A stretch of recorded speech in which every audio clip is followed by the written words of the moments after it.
Welcome to Carter's Retro Reviews. Today we'll be reviewing Sky Target for the Sega Saturn. Now, a lot of people don't know this, but there was an unofficial sequel to this game called Fire, the video game.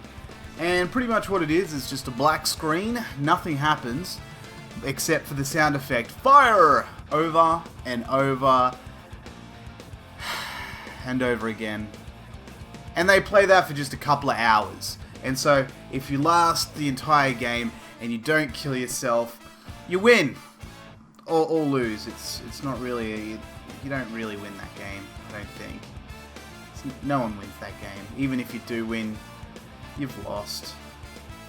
But yeah, anyway, that's a cool little fact that a lot of people don't know. You're welcome.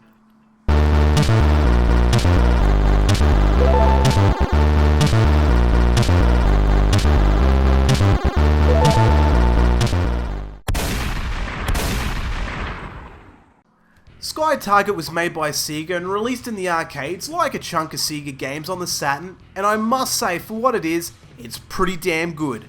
I don't want to overstate anything, but at the same time I feel like the first attempt at this review wasn't as positive as it could have been. Because it's a Sega game, it only ever came out on the PC and Saturn after the arcade release 2 years later. You have several aircraft to control, which includes the F-14D Super Tomcat, Rafale M, F-16C, and F-15S. It's a rail shooter and it's best remembered for its semi-official connection to Sega's earlier hit Afterburner. Although never billed as a sequel, it's pretty fucking similar. It supports the regular control pad and the 3D control pad officially. I haven't swallowed enough dick to afford the postage for a Virtua Stick, analog mission stick, twin stick, and racing controller to tell you how well the game works with those. Now, let's take a short windy walk through the park of Sky Target and really see if this is the digital blast of refreshing air through my hair. Presentation as a whole is minimal. In a way, I think it's lazy to simply port the game over for a quick buck and not really give us anything substantial, like options or something. It all looks nice, whatever little there is. It's just that there's not enough of it. That's all. Graphics are actually one of the strongest suits of the game. I think it looks really good for the sort of game it is. I mean, the attention to detail on the ground textures are the only thing letting it down, but when you play the game, it's something you don't really pay attention to. It was only something I noticed after watching the footage back. At the time of playing, it looks really polished, and I could imagine how much nicer it would have looked in the arcade. I'm also in two minds about the draw distance in the game, with some levels looking obvious the draw distance isn't great, and some others where it looks far more impressive. But either way, it never feels like it's such a huge hindrance on gameplay.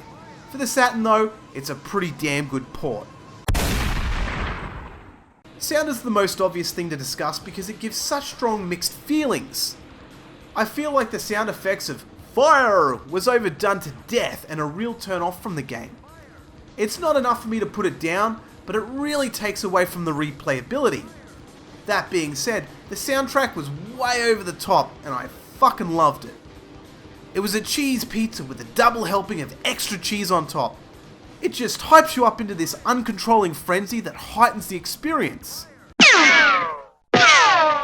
Gameplay is pretty good. It's excellent in the way that the controls are really snappy to respond.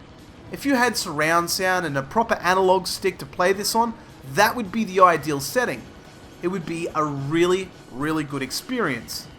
But if it's going to be any kind of spiritual successor to Afterburner, and it's clear to see that that's what they were going for, you can't perform barrel rolls or even kick on afterburners.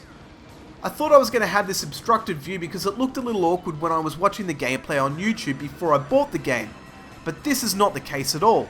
So if you're getting that vibe when you're watching this, you'll find it plays much better. Button layout is also very well placed.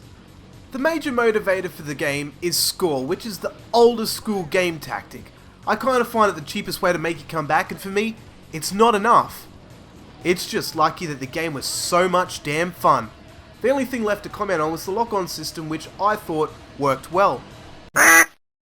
Replay value is really poor. I almost finished it first go, and there's no other modes or reason to come back to it unless you really like this game enough to play through it again with another aircraft. Oh, and the aircraft don't really feel hugely different from each other. Would I recommend this game? Absolutely. It has one or two annoying things and very little replayability in a short game, but it's really fun while it lasts, and quite frankly, after playing dud after dud, I can put up happily with annoyances for an otherwise very enjoyable experience.